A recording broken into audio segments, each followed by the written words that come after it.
You can take your neighbor to court for flinging turds onto your property. G-L-A-M-O-R-O-U-S.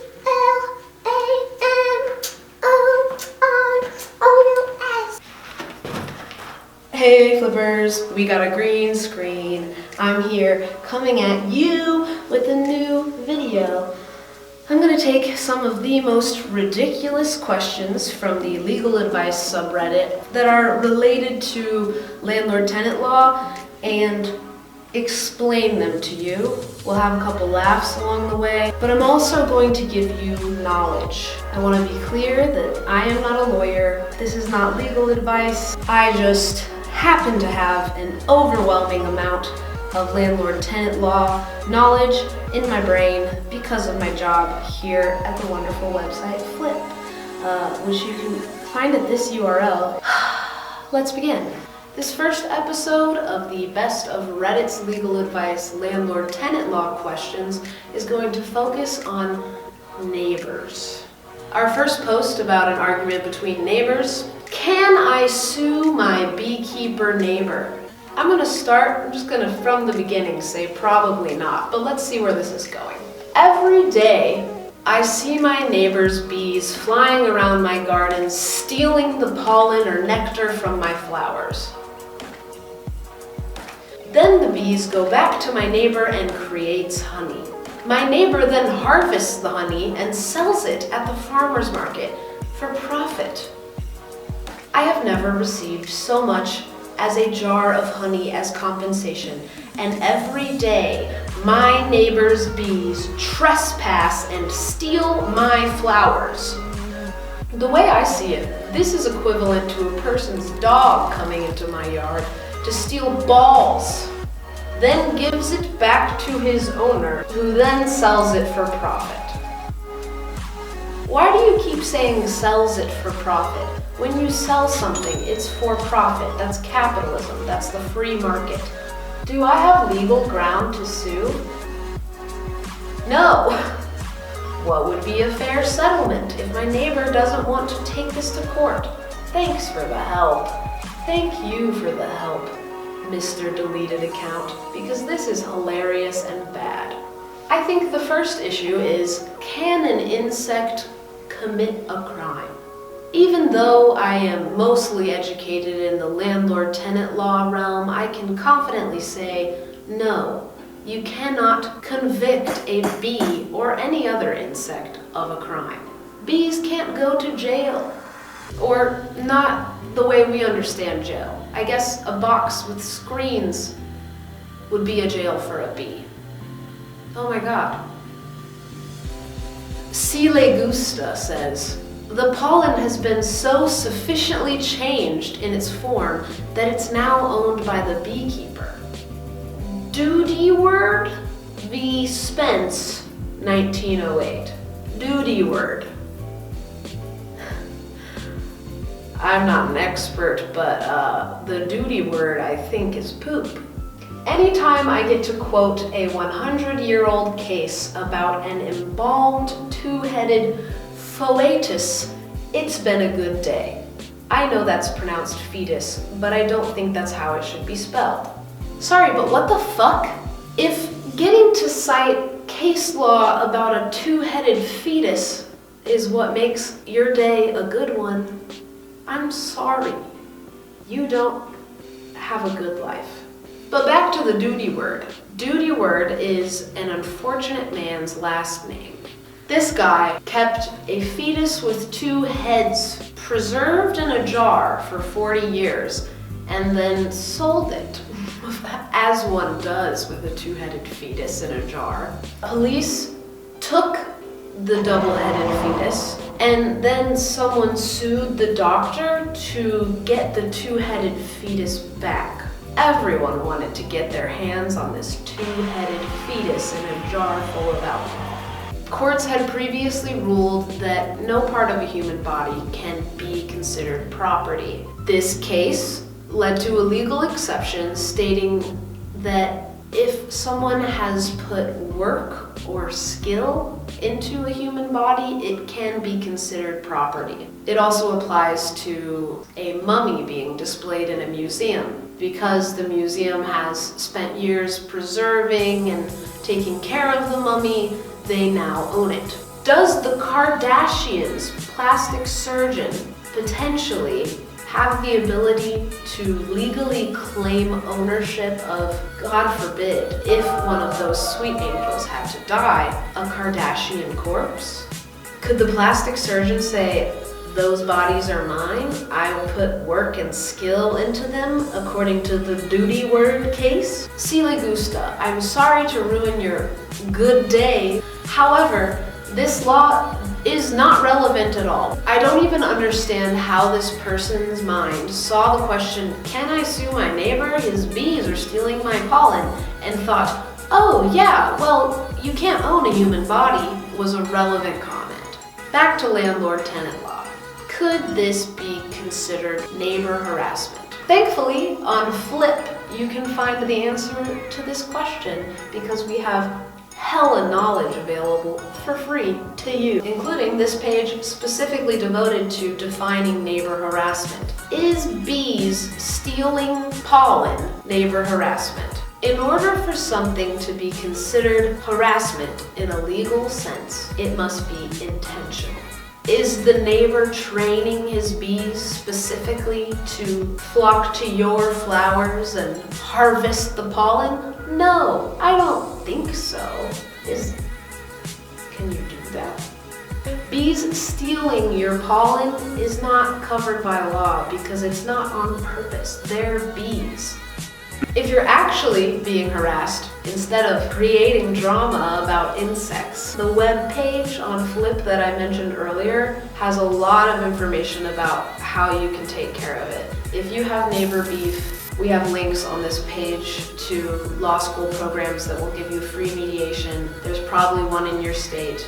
When should you call the police? If you feel truly unsafe, for good reason, not because you're being burgled by bumblebees, like there is a threat against you, someone in your home, there's a threat against your life, get law enforcement involved, because if you are looking at our website to see if your neighbor threatening to murder you is neighbor harassment and your neighbor murders you, I will feel extremely bad. Don't get murdered.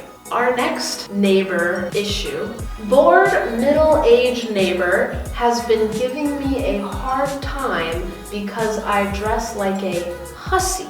No book that I've read has begun with a more iconic first sentence than this Reddit post. I have been accused of a litany of sexual crimes, some against children, because of the way I dress. It was the best of times. It was a litany of sexual crimes.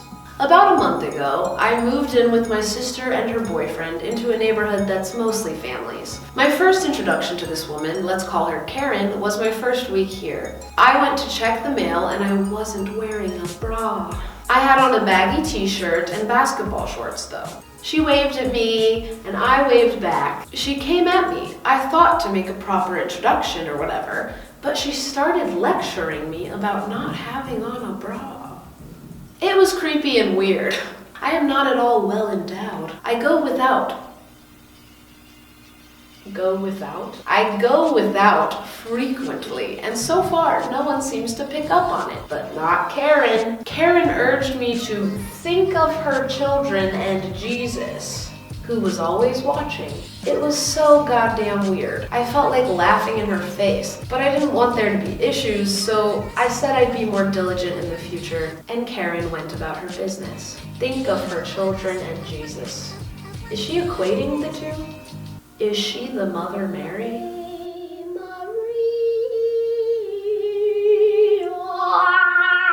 Well, wearing a bra wasn't good enough for Karen, y'all. Oh no. Not only is blasting my nips lewd, so are regular women's shorts and any form-fitting type of bottoms, even if they cover my sinful legs.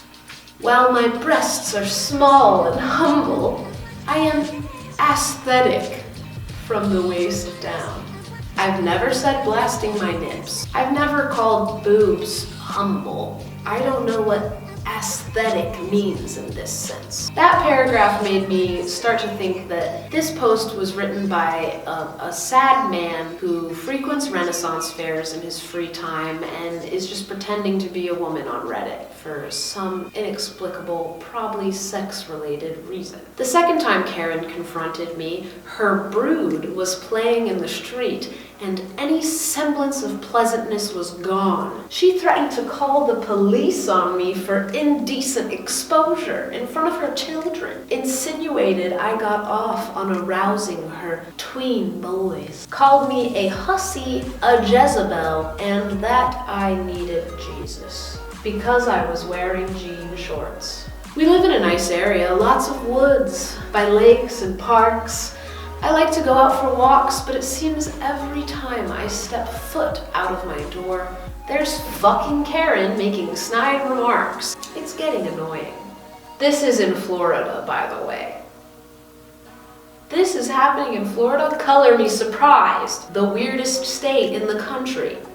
It's the penis of America.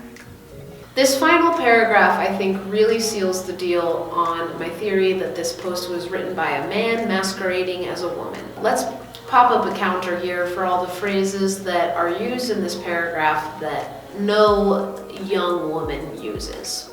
Edit. I got dressed up in my skimpiest Daisy Dukes that barely cover my ass and a legit camel toe.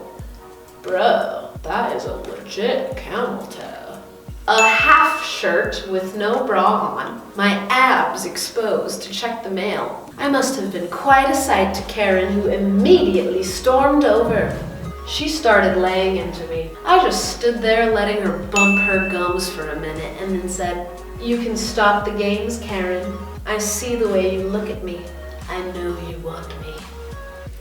I'll take things that never happened for $1 million trillion, Alex. Skimpiest Daisy Dukes. Legit camel toe. That's too ridiculous for me to even address. Half shirt, that's called a crop top. Bump her gums. We now know that the man who wrote this not only has a fetish for pretending to be an aesthetic from the waist down woman on Reddit, regularly goes to Renaissance fairs and is possibly a live-action role player, but is also at least 55 years old, because what does bump her gums mean? And has anyone under the age of 55 said that ever in the world, in history, in all time?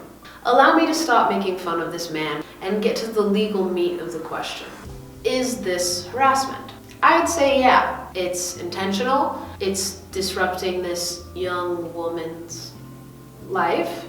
Ginger Snaps says, wait, what? Oh, okay. Just keep your pink parts covered and you'll be fine. What the Who talks like this? I feel like I need to take a shower after reading that. Karen claims she can see the outline of my labia through my clothes, which she claims is also illegal. I doubt the veracity of both of these claims. I don't know why she's so obsessed me.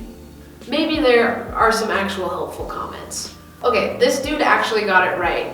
Ashtramancer nerd. Next time she threatens to call the police on your lewd dress, be like, okay, and then call the cops yourself on her harassment. Ding, ding, ding.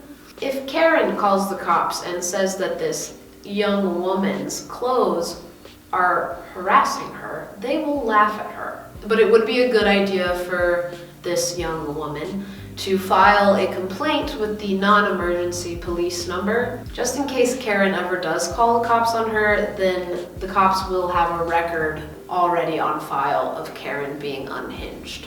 Neighbor is shit-bombing my front yard. Okay, just normal stuff. Hey all, I have a shitty situation.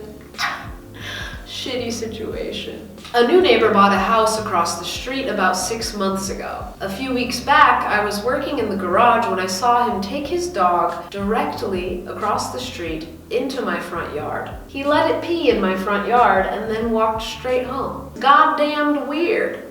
Now, my wife and I have a dog, so there are a few dog droppings from her. Okay, just grammatically, that sentence does make it sound like your wife is shitting outside. My wife had been doing the duty recently, so I asked her if there are more piles than normal. She said there had been a ton for a while now. It happened again around a week later. This time the dog dropped a deuce, and he started to walk away without picking it up. I called out to him, super passive-aggressively, asking him if he needs a plastic bag, and he avoided eye contact and scurried back home. We set up a security camera to discreetly watch my front lawn. I don't know, it seems so crazy to get a security camera to prove that someone's letting their dog shit on your property when you already saw it with your eyes. But okay, legally it is good to have footage. I reviewed the footage over the next few days and, sure enough, he was consistently taking his dog to do the deed in our yard. The next time I saw him walking into his car, I confronted him. I simply told him that I knew he was taking his dog to shit in my yard, and if I caught him doing it again, I'd call the police to report him for trespassing. He denied doing it, got in his car, and drove away with me standing in his driveway. Okay, bees can't commit crimes and dogs can't commit crimes. I don't know if a dog shitting in your property is trespassing, but like, cool flex. You flexed on him while standing on his property. Here's the good part. So I review the footage from the last few days. Dude is not walking his dog into my yard anymore. He's letting the dog shit in his yard. He then scoops it up, walks it across the street, then tosses it into my yard with a shovel. So, is this neighbor harassment? In the comments. Specifically, see Idaho Statute 6202. Helpful link. This is textbook civil trespass. And you are entitled to statutory relief plus attorney's fees and reimbursement for your costs of figuring out it's him. Turns out getting a security camera was a good idea because you're getting your money back. This is neighbor harassment. Civil trespass is considered nuisance, which, according to the helpful page on Flip's website, is a legally actionable form of neighbor harassment. You can take your neighbor to court for flinging turds onto your property. I can't believe my job is saying that. Our last question is a little off the wall, but it's important and it has an important lesson attached to it. Is it legal to lure Amish children into a van and let them play video games? Look into your heart for a second and tell me what you think the answer to this might be. You're probably a smart person. If all you do with the kids when you have them in the van is let them play video games and you allow them to leave whenever they want, is that legal? Lancaster, Pennsylvania is the closest Amish hangout. Is that what they're called? But I'm wondering about the general legality of trying to entice children into a van if you don't molest them. Who doesn't sometimes wonder about the general legality of trying to entice children? Anytime you use lure children and into a van in the same sentence, you should sit back, take a breath, and contemplate your life choices. I think I maybe understand where this guy was coming from. He ripped the bong and thought, man, it's so sad that Amish kids can't play video games.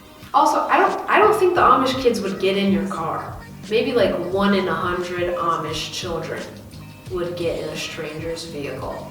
Damn, Amish kids don't play video games. No Cruisin' USA, no Super Mario 64, no Smash Bros, no Metroid Prime, no Spyro, no Dave Mirra BMX on PS1, no Time Crisis 3, no Halo 2 with the sticky grenades. I'm sure they're fine. They can do stuff that we can't do, like harvest grain. Alright, in conclusion, I'm here if you ever need help. Flip is here if you ever need help. We have so much information on our website. I just wrote hundreds and hundreds and hundreds of pages basically translating landlord-tenant laws into normal people words for y'all so that you can understand your rights as a renter. You won't get screwed. You won't get taken advantage of by a bad landlord, or just protect yourself. Knowledge is the best way to protect yourself. Hit us up in the DMs on Instagram. I love giving y'all advice. And never try to get kids inside your car, even if you think that it would enrich their lives to play video games. What video games do you have in your car? Were you like on Pimp My Ride and they put like PS2s inside the backs of your front seats? Follow us on Instagram. If I got fired because you're not engaging with my content, I might start trying to train Amish kids to be on my esports team. Did you know Rick Fox owns an esports team? Rick Fox, the like weirdly, uncomfortably handsome guy from the Lakers.